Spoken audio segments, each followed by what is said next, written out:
Paula, I'm so excited to have you on Turtz this week. I'm excited to talk about our friendship, finances, fitness, and how all three have sort of created your journey. And for the conversation today, I think as we get started, you have some really insightful views because you've experienced a lot of this yourself, which has led you to where you are today. And so as we go into this discussion, I'm super excited to hear your opinion and your view of the finances and the fitness, as well as how you're helping people. And I think your story is very interesting because you've lived it, you've experienced it, and it actually is what helped you affect change in your life, not only for yourself and your family, but also for other people now.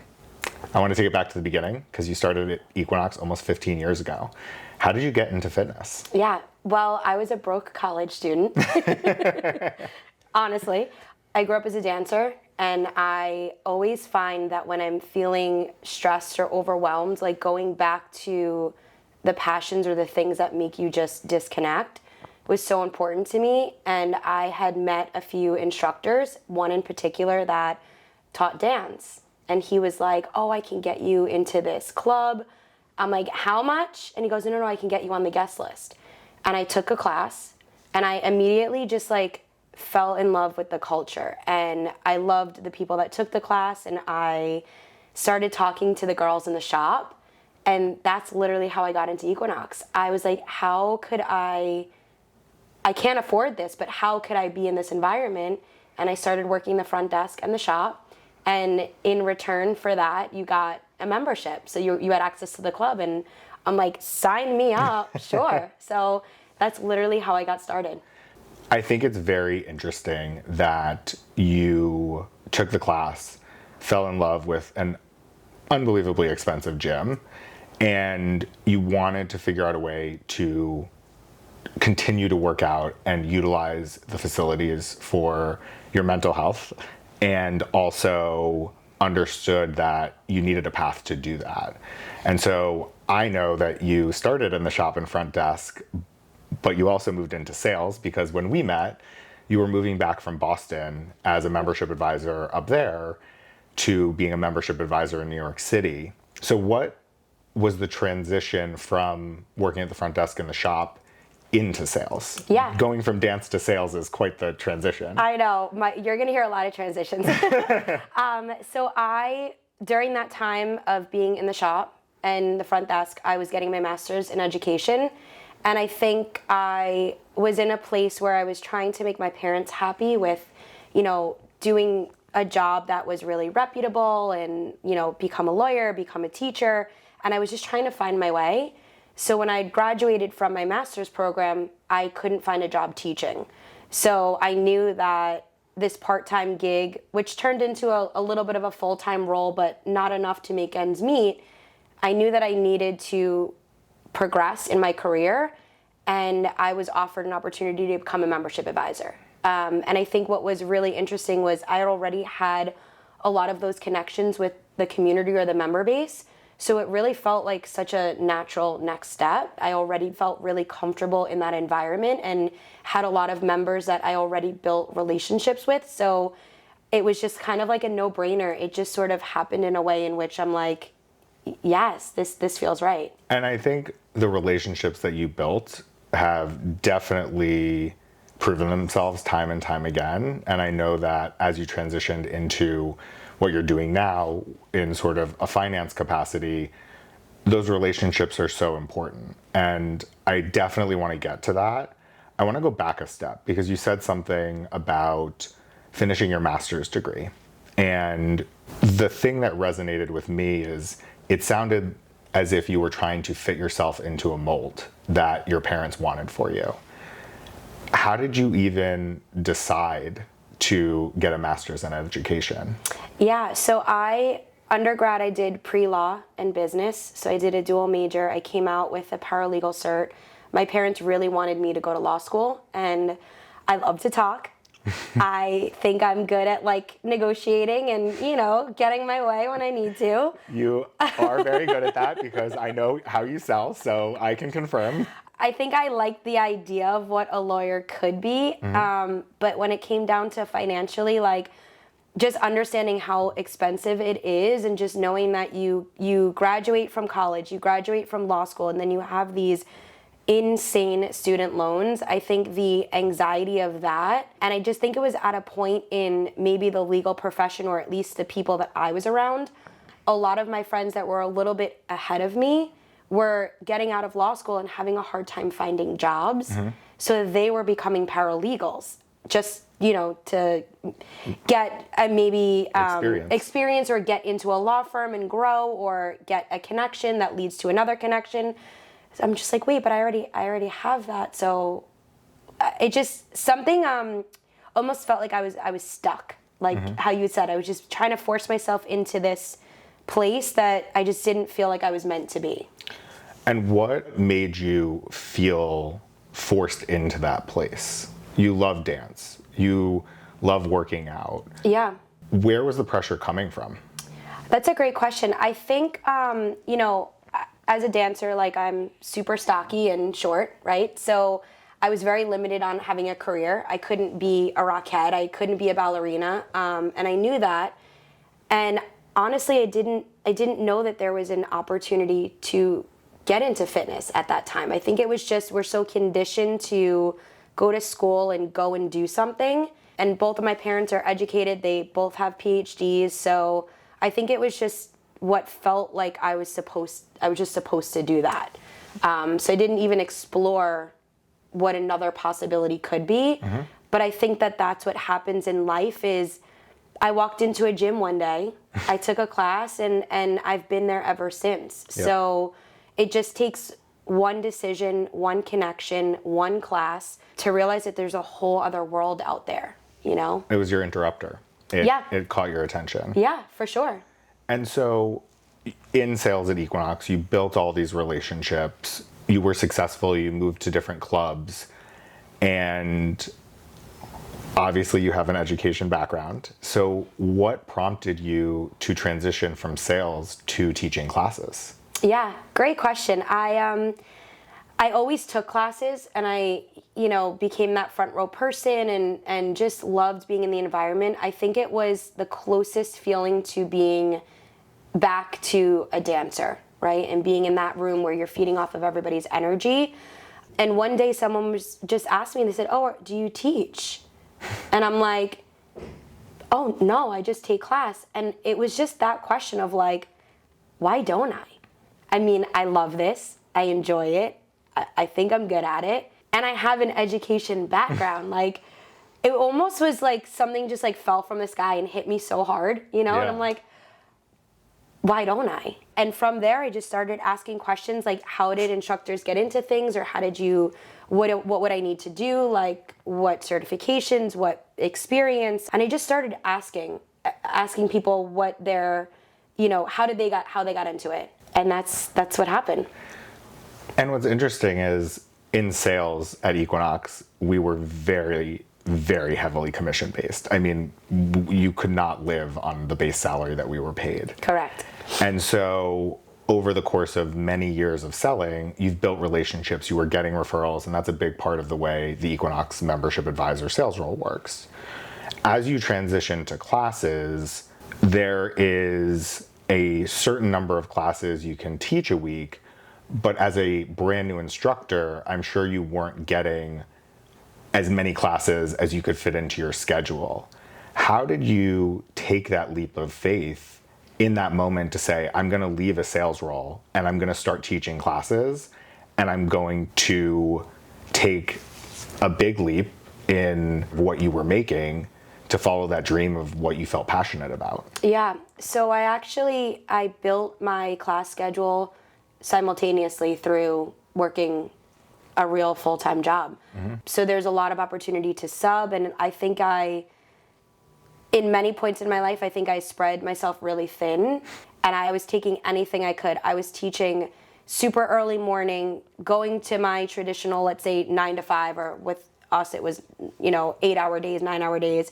And then I was teaching again at night. Yeah. I was teaching on my days off. I was subbing. I was teaching a class, literally like wiping myself with a cold eucalyptus towel and like putting my dress clothes back on. Like You did what you had to do. I did whatever, like literally whatever it would take, I did. I didn't even think about this until you were saying it. I also know that you bartended when you were a membership advisor. And part of the reason you did that was because you wanted to build up the down payment for an apartment in New York. Yep. And I think what has been so inspiring for me is that you are willing to put in that hard work, and you're willing to work 7 days a week, 12, 14, 16-hour days.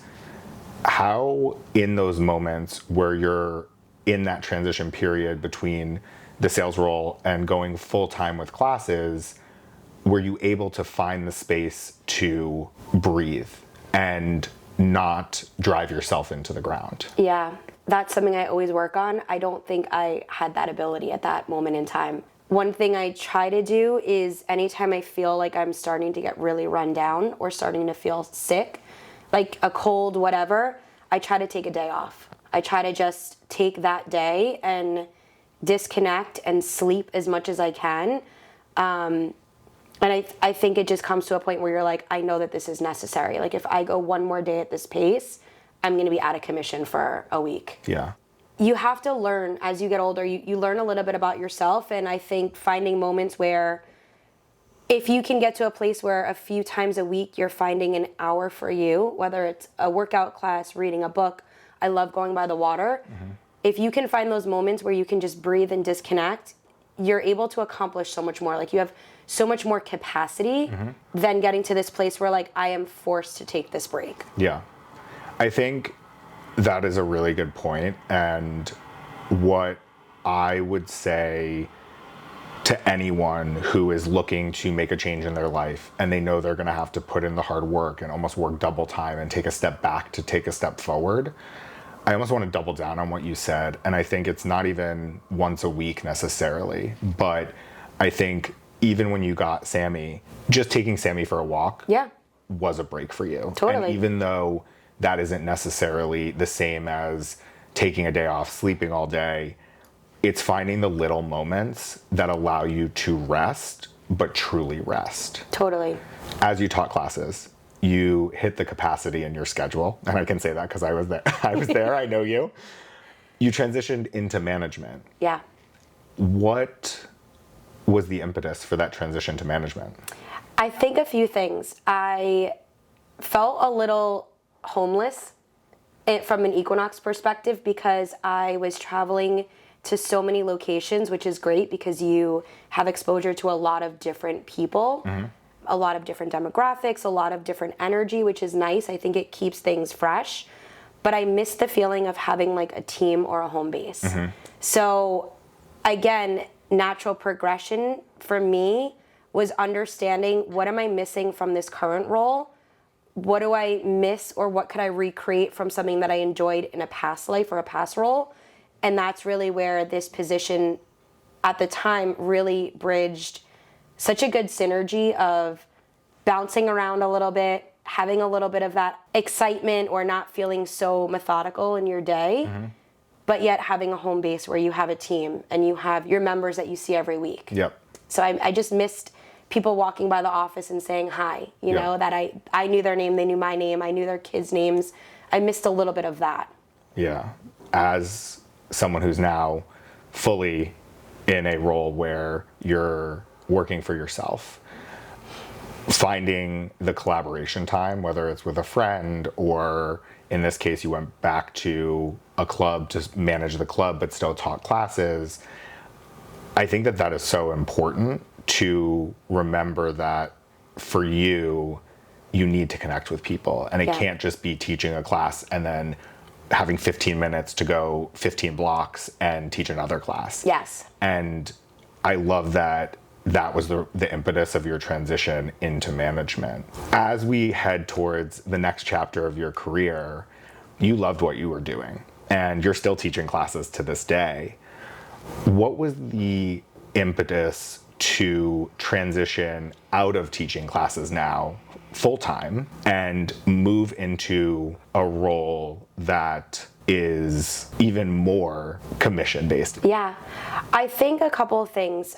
Not that this will sound like it's a bad thing, but for someone like me, when you hit a ceiling or you hit a place where there's sort of not much else you can learn or grow from, that environment really doesn't serve me. So I think it's realizing that I sort of hit this place where, not that I learned everything I needed to learn, because you can always learn, but I sort of knew everything I needed to know about the role. It just sort of became a little bit redundant. And also I found this idea of really capped for finances. Yeah.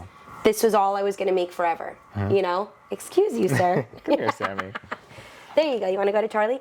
So I think it's that idea of just knowing at my age, like, this is it. This is as successful as I'll be, both intellectually, professionally, personally, as far as what my job does for me, but also financially. So when you figured out that you were at your cap, both intellectually, but also financially, where you'd still earn additional income, but there's sort of a ceiling to it. Correct. What did you do next? I took some time to think about it because, so ironically, when I was younger, I couldn't wait to step into a role where I'm like, this is what I do every day for the next 30 years. Like, I'm such a creature of habit and structure that I thought that that's exactly what I wanted. And when I got it, it was like, oh, this is not what I need. So I think it was just taking a chance and knowing that I believe that I built such great relationships and I've always worked really hard and have given 110%. And even when I transitioned out of any role, like my last day as a membership advisor, I was putting on sales till like 10 o'clock at night. Mm-hmm.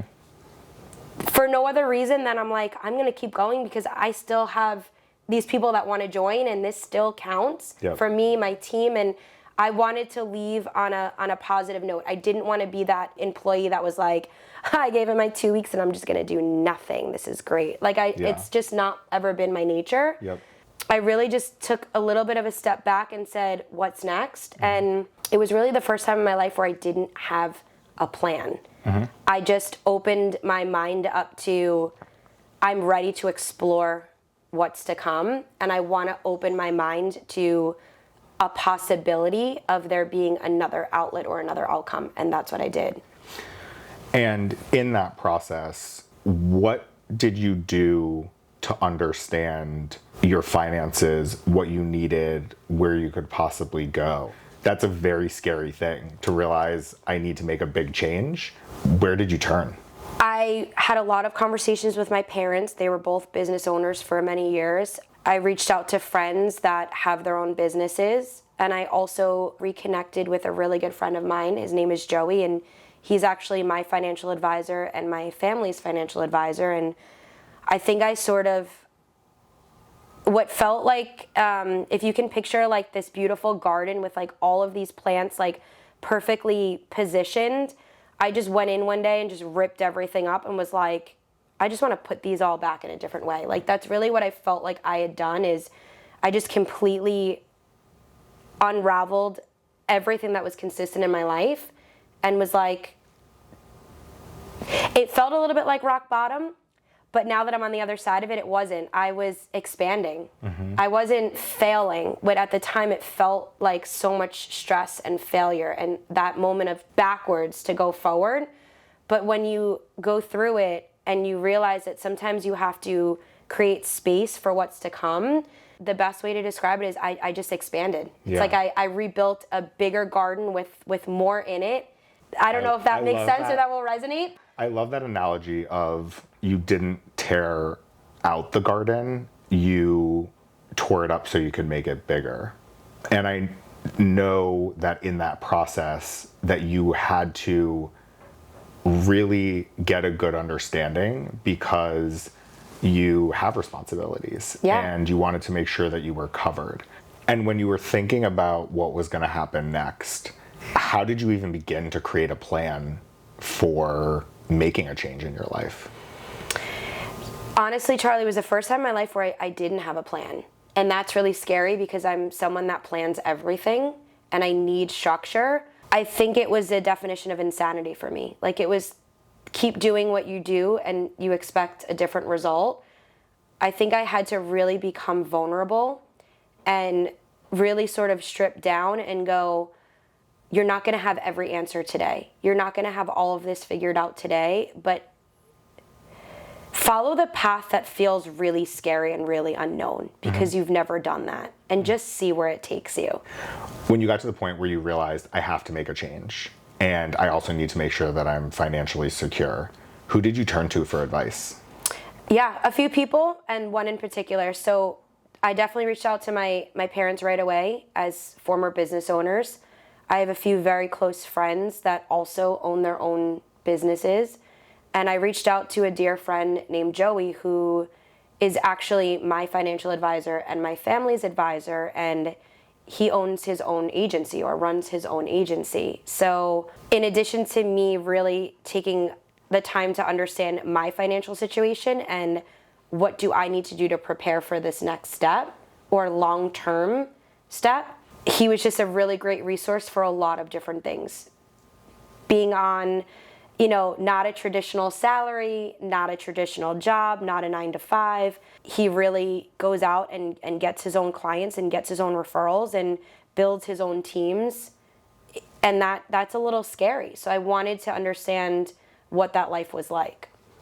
And when you were getting the financial advice and he's laying out what you currently make and where you want to go and what you're going to need for retirement, how did that conversation make you feel? Scared as beep. Really scared. At least for me, there's not a lot of financial education. So we don't always know what we're supposed to do. We just think, put money in a 401k and you're going to retire and make X amount of money so you have X amount that you can put in savings. Like, there's really not a lot that you know on your own. It was really scary, but so empowering and eye-opening and rewarding that I was learning these things, but learning them about me. It was such a unique experience to understand a concept, but how that concept applies to you. As you're thinking about how it applies to you, when you were having conversations with Joey, he had asked you about looking at becoming a financial advisor. And I remember talking to you about it, and when you first heard the idea, you didn't jump at it. It was almost as if you were going to a less secure role, and you were looking for the exact opposite. Yep. You also, as you've said, are a person of curiosity and you want to learn. What did Joey talk to you about that piqued your interest enough to continue to learn more and be open to the possibility? Yeah. So, and I know Joey's comfortable with this. Joey has 2 beautiful young daughters, one of them being nonverbal. And he is able to take his daughter to therapy every day. And he is able, I'll probably tear up. And he is able to be such an incredible father for her. And he doesn't have to ask anybody, can I go leave and take my daughter to therapy? Can I leave early today? Can I go on my lunch break? He does it and he schedules his day around what his family needs. He's somebody that I can truly say is able to put his family first and create a life that he really doesn't need a vacation from. And all while making a great living and helping so many families along the way. I love 3 things that you just said. 1, he is living a life he doesn't need to take a vacation from. And I think that it's so easy to get stuck in a cycle where you're pushed into a mold or you're good at something and it keeps you in a mold, that you don't make that change, but you also feel like you need a vacation. The second is that he can be there to support his family without time constraints. Yeah. And he can make his own schedule. And by taking care of himself, he's also able to take care of other people. As you continued this conversation with Joey, you had conversations not just about yourself, because he was so helpful. you also had conversations about your family and your parents. How was he able to work with you and your parents to try to figure out what their path is? Yeah. So my mom's been sick for quite some time. And last year, my dad and I made a really difficult decision after in-home care, after every possible other option. We put her in a nursing home. And that was a huge expense and also such a emotionally difficult decision for my father. My parents have been married for more than 30 years, and to go from spending every day with someone to them now not being there with you, it was really hard. And I think what I realized is two things. Joey was able to help my family just take a look at their financial situation and make some recommendations that put them in a much more financially secure position to take on what my mom needs. But also, my dad literally calls Joey his best friend. Like, they email each other, they call each other, and that's what made me realize is that this opportunity, yes, I can financially make a lot of money, but it's also so rewarding. Like, you're literally changing people's lives. For my dad to like literally reference, like, this is the son I never had. Like, I'm so glad that you and Joey were able to help me and mom. Like, just seeing the burden lifted off my father, both financially and emotionally, I just felt like my curiosity was like, it was at an all-time high, you know? Yeah, and especially just knowing that your father is consistent and he knows what he needs, and he's sort of that powerhouse that just pushes forward. Yeah. Understanding that Joey was able to get past those layers. Of course. And affect him in that way is so powerful. And I can completely see why you would transition from fitness, partially, because I know you're still teaching classes, but partially to this, because in one aspect, you're helping people change their lives from a health standpoint. Now you're partnering in some cases with those same people to change their life from a financial standpoint. Yeah. So you make this big decision, you take a huge leap of faith. And I remember talking to you maybe the beginning of 1 week, and within 14 days, you had already taken the course online, taken a practice test, passed the test, and were ready to go. That is, I'm sure, a very unique story, and I don't think that it's easy to do in any way, shape, or form. When you set your mind to it, how did you have the discipline to get through all that? What made you push forward that quickly? Can I tell you the honest answer? Only the honest answer. Two things. Through this process, I started referring clients to Joey just from having conversations. I think as you get a little bit older and your circle of friends becomes a little bit smaller, I think you really care about those people. Not that we don't care about all of our friends, but I really wanted to start to have these conversations with everybody that I was close to. And I really wanted to help spread as much knowledge and education as I could. And Joey's like, hey, I met with so-and-so, and commission could be somewhere around here. And I'm like, okay. And then he was like, all right, I met with so-and-so, commission could be around here. I'm like, okay.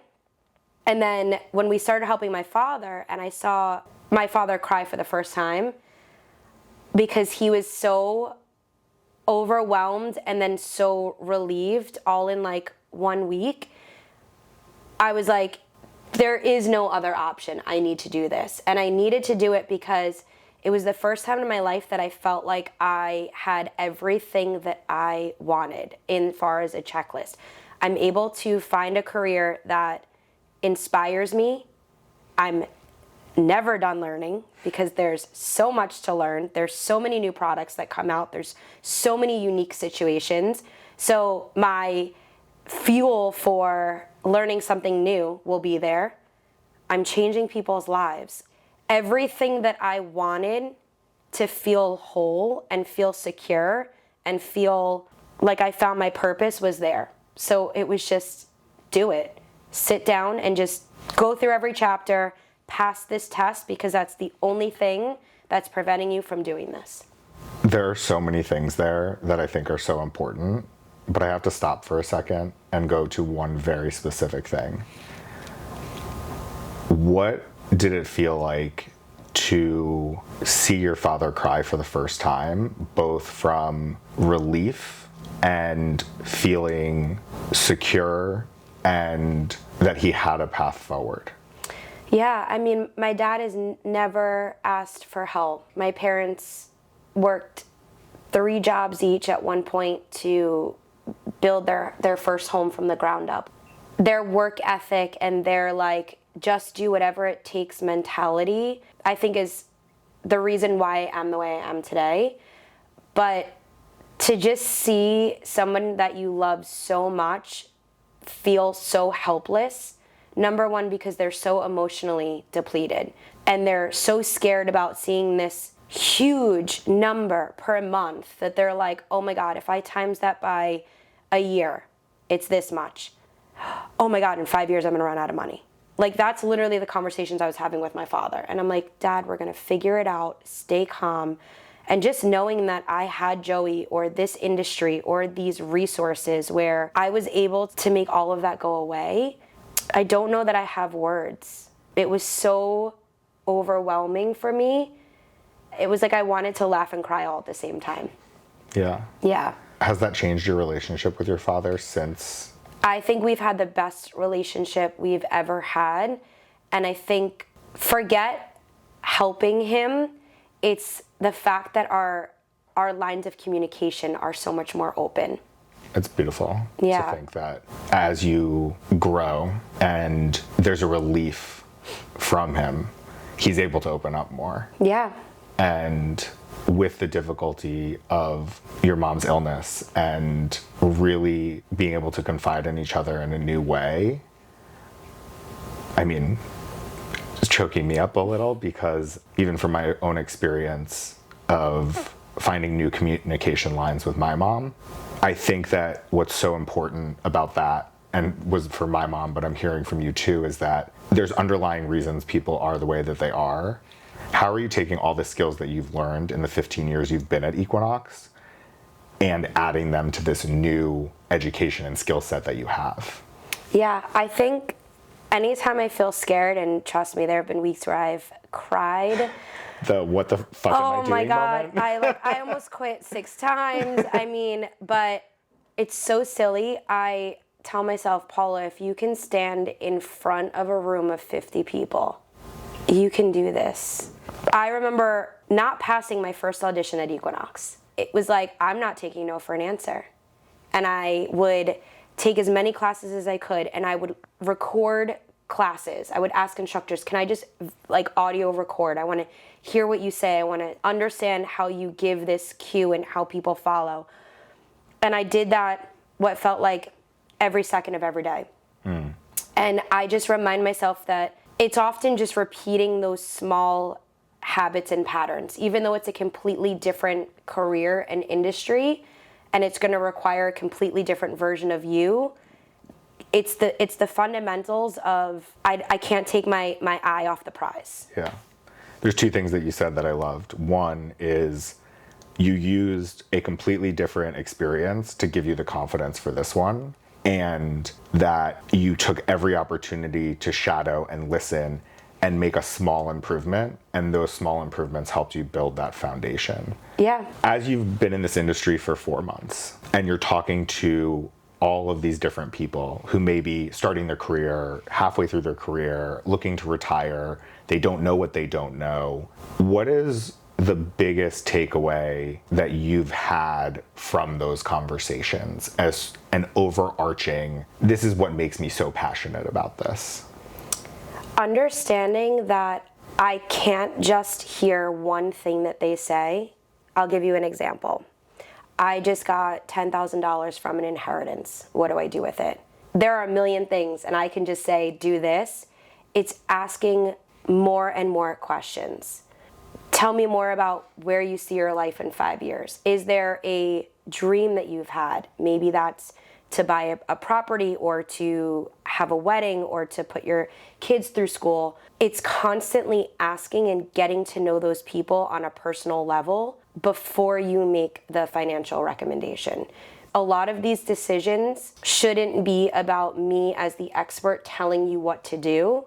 It should be me as the expert giving you the opportunity to become educated in there are so many things that you can do. And in order to do some of these things, we may need to take a step back and look at your budget. We may need to take a step back and reassess a few things. Sometimes that's uncomfortable. Sometimes that's a little bit of tough love. But ultimately, if I want to change these people's lives, I need to have them open up and communicate with me. And I really need to get the full picture. Mm-hmm. Again, it's just such a tie back to your education background. You're teaching people about a topic that I fully agree with you is so undertaught. Financial knowledge and financial literacy is so important. And there is the traditional way with 401ks, but the world is changing and it's not a one size fits all anymore. I think the second piece is whether it's fitness or finance, you're digging down really deep to understand not what can you do, as you said, to invest $10,000, but actually, what do you want your life to look like? And let me help you design that in a way that allows you to do it. And I love that because you're pulling out what is their passion.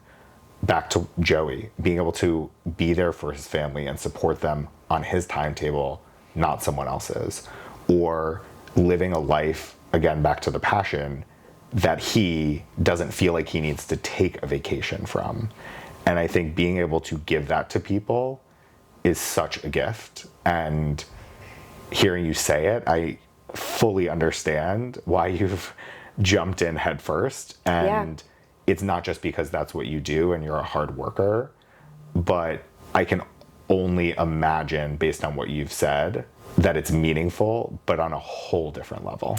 You know, I ask a lot of, tell me more about that, or, well, what were you thinking of doing with that?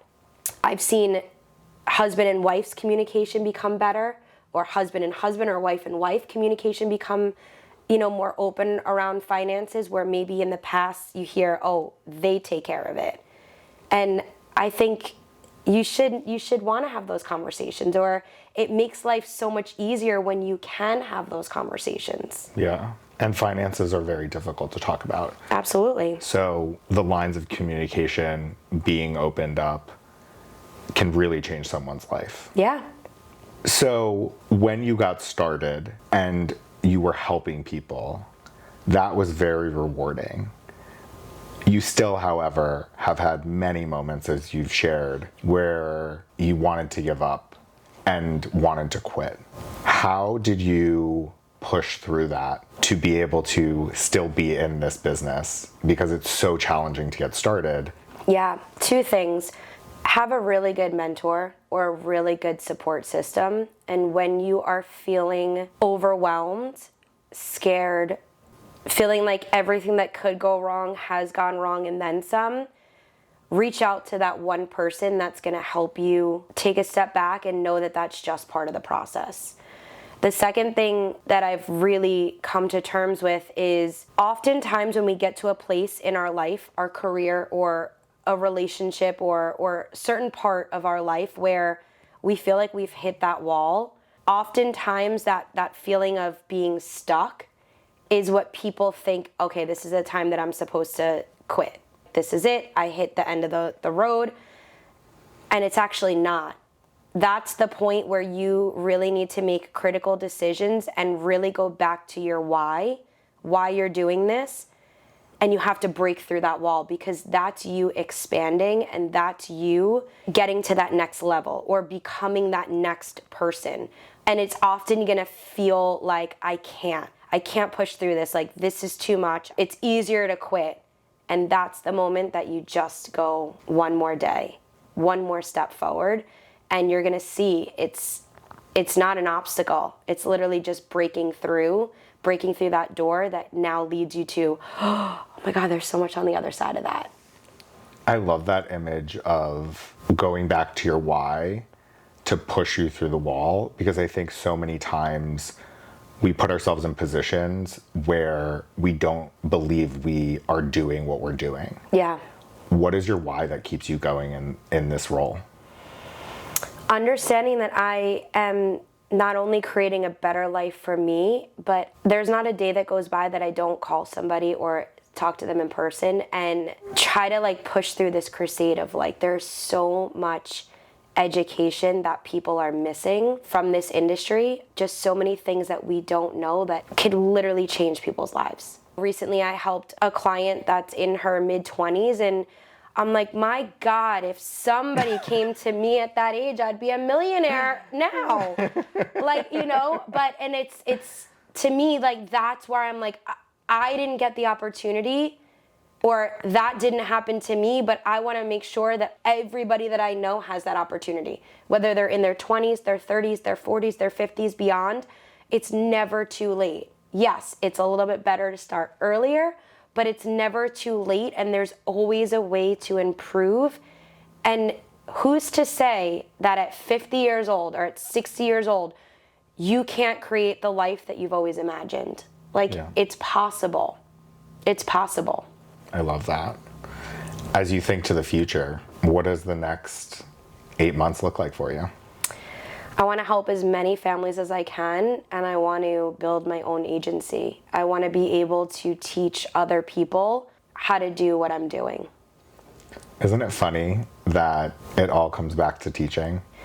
I don't think that there are any mistakes in life, Charlie. I think that sometimes things don't work out, and sometimes it's a little bit of timing, but everything that we go through or everything we've gone through, it often comes back, you know, and you evolve. And as long as you can take the highs and the lows, take the good with the bad, and find a way to go, not necessarily why this happened to me, but how can I learn from this situation, or how can I grow from this situation, or how can I be best equipped to handle something like this again down the line, it all leads up to where you're ultimately supposed to be, you know? And I just truly believe that we all have the ability to end up exactly where we're supposed to be. Even if it feels like this, you end up where you're supposed to be. And you have to be brave enough to push through. Absolutely. Yeah. My last question. What is something that someone told you that you'll never forget? You're only stuck if you stop. And I think it applies to so many areas of life. If it's important to you, you'll find a way. If it's not, you'll find an excuse, you know? So it's okay to feel like you're moving backwards. It's okay to feel like nothing's working. It's okay to feel really overwhelmed and messy and stressed, and I don't even know what tomorrow is going to look like. But as long as you keep moving through, you're growing, so you're not stuck. I love that. I want to thank you, because there's so much that you've shared today that is so personal, and I think being able to talk about it and share that with your clients one-on-one, but also in this forum, I commend you, because it's not easy to talk about. What's been so exciting is seeing you also take teaching classes to a whole new level with your YouTube channel. So if people want to learn more, tell them your YouTube channel so that they can follow along. I mean, it is an infant, for sure. But really my goal is I want to be able to offer free financial education. So little tips and tricks, ways in which people can see that it's not as scary or as complicated as we think. And really what the vision for this channel moving forward is, something that I really appreciate about the company that I work for is there are values or pillars. There's a huge focus on faith and family and friendship, obviously finances, fitness and fun. So there's this idea that, you know, create the life that you've always wanted. And I think within this channel, as it expands, I really would love to also bring in experts or people in different industries where they can talk about all areas of life and really build this community or this place where people can go if they're just having a bad day. There's going to be some funny videos on there, some controversial videos on there, obviously the financial education component of it, but it's just about having conversations. And the more that we hold in, or the more that we're scared to talk about, me telling my story today, maybe there's one or two people that will hear this that go, I felt a similar way, or I did have to make a challenging decision about a loved one. So understanding that we're all in this together and we're all going through hard things, Yep. I'm not afraid to speak about what I'm going through or what I want to do. I love that. I love that. Well, thank you for joining me today. And Thank you for having me. Of course. And I am so excited to see what you accomplish over the next year and many, many more years to come. Thank you. Thank you. I'm excited too.